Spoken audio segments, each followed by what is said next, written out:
Assalamualaikum warahmatullahi wabarakatuh. Sebelumnya perkenalkan, nama saya Anis Dewi Astuti dengan NPM 2011080019 dari Prodi BKPI D. Berikut ini saya akan menampilkan sebuah animasi mengenai teori MBTI beserta penjelasan materi.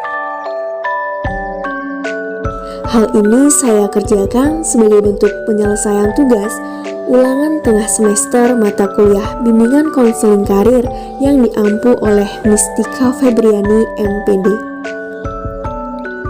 Baik, semoga video yang saya paparkan ini dapat menambah wawasan bagi kita semua. Selamat menyaksikan.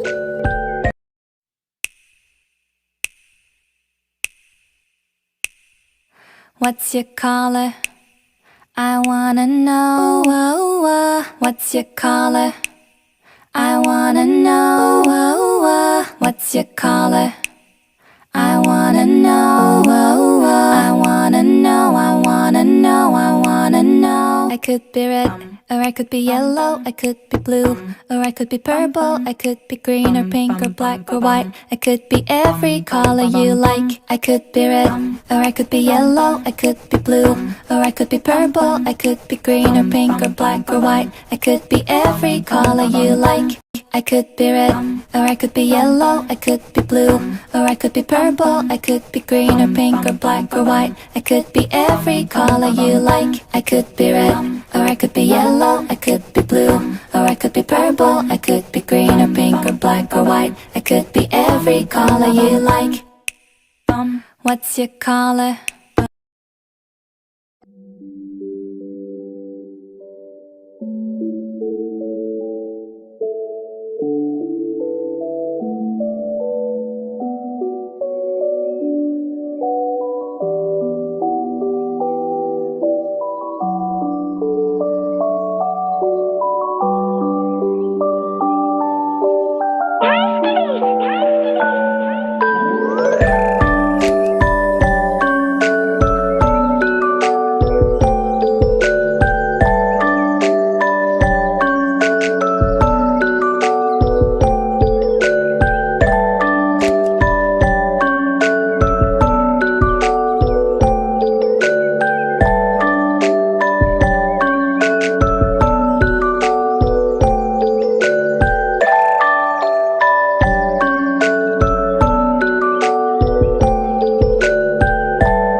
Alasan saya mengambil tema dari teori Myers-Briggs karena teori ini cukup populer dan tes MBTI juga seringkali digunakan daripada tes-tes kepribadian lainnya. Mengenai tes MBTI, bahkan saya sudah pernah mencoba sejak di bangku putih abu-abu dengan mengisi 50 pertanyaan yang hasilnya menunjukkan bahwa kepribadian saya yaitu introvert. Tujuan dari melakukan tes tersebut adalah bentuk maupun cara saya agar dapat memahami diri sendiri jauh lebih dalam lagi. Dan memang, tes MBTI ini dibuat dengan tujuan agar semua orang bisa memahami dirinya dan mendapatkan pekerjaan yang sesuai dengannya. Seperti video animasi yang sudah saya tampilkan tadi mengenai 16 kepribadian menurut MBTI. Di sini dapat dipahami bahwasanya tidak ada kepribadian yang dinilai lebih baik atau terbaik dibandingkan dengan kepribadian lainnya. ini perihal seseorang memiliki kepribadian yang cenderung lebih kuat daripada tipe lainnya.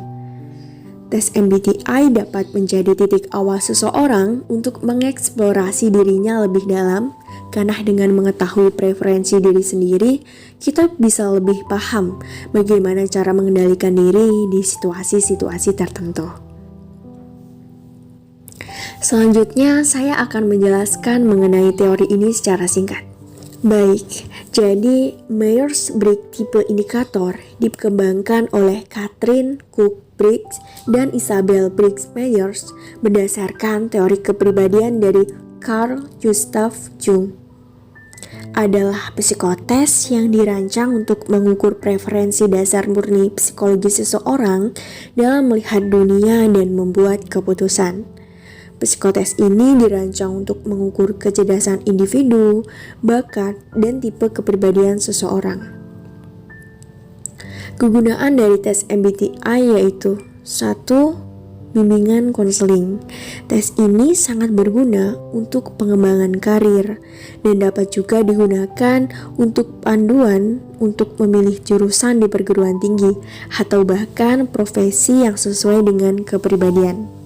Sedangkan yang kedua, untuk pengembangan diri. Dengan tes MBTI ini, individu dapat melihat kelebihan serta kekurangan yang terdapat dalam diri sendiri. Individu dapat lebih fokus untuk mengembangkan kelebihan dan memperbaiki sisi negatif dalam diri. Selanjutnya, yang ketiga, yaitu memahami orang lain dengan cara yang lebih baik. Jadi tes MBTI juga dapat memperbaiki hubungan dan cara pandang individu terhadap orang di sekitarnya. Individu akan dapat memahami dan menerima perbedaan yang dimiliki oleh orang lain. Kepribadian MBTI sendiri mengacu pada keempat klasifikasi, yaitu 1. Extrovert versus introvert. Dimensi IE untuk melihat orientasi energi, apakah ke dalam atau keluar. Extrovert artinya pribadi yang menyukai dunia luar. Tipe kepribadian ini senang bergaul, menyenangi interaksi sosial, menyukai aktivitas dengan orang lain, dan berfokus pada dunia luar. Sebaliknya, tipe introvert adalah pribadi yang menyukai dunia dalam atau diri sendiri. Tipe ini suka menyendiri, merenung, membaca, menulis, dan tidak terlalu menyukai pergaulan dengan banyak orang. Individu dengan tipe kepribadian ini mampu bekerja sendiri, berkonsentrasi dan fokus. Tipe kepribadian ini bagus dalam pekerjaan pengolahan data dan back office. Sedangkan yang kedua, sensing versus intuition. Dimensi SI melihat bagaimana individu memproses data.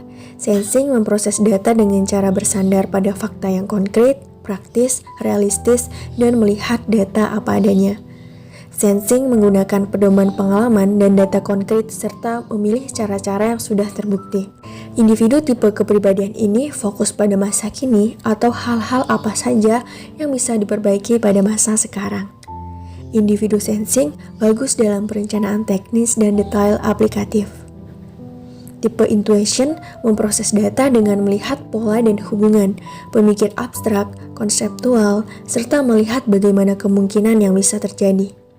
Tipe intuition berpedoman pada imajinasi, memilih cara unik, dan berfokus pada masa depan atau apa yang akan dicapai pada masa mendatang.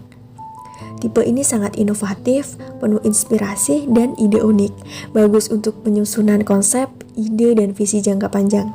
Sedangkan yang ketiga yaitu thinking versus feeling. Dimensi ketiga melihat bagaimana seseorang dapat mengambil keputusan. Thinking adalah selalu menggunakan logika dan melakukan analisa dalam mengambil keputusan, cenderung berpusat pada tugas dan objektif, terkesan kaku dan keras kepala, menerapkan prinsip dengan konsisten dan bagus untuk melakukan analisa serta menjaga prosedur atau standar. Sementara feeling adalah tipe kepribadian yang melibatkan perasaan, empati, serta nilai-nilai yang diyakini pada saat pengambilan keputusan.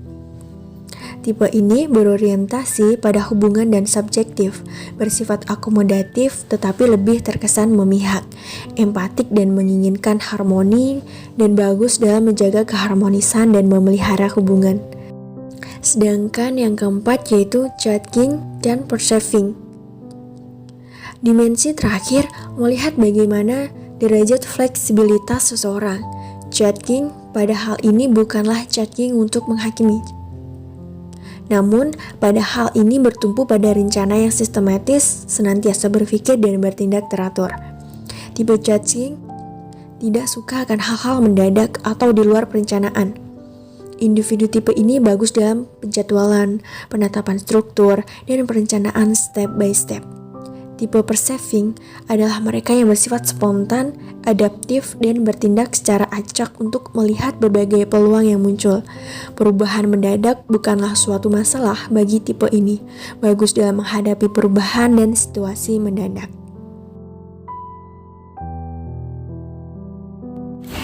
Sekian hal yang dapat saya sampaikan, kurang dan lebihnya saya memohon maaf. Saya akhiri, wassalamualaikum warahmatullahi wabarakatuh. Terima kasih.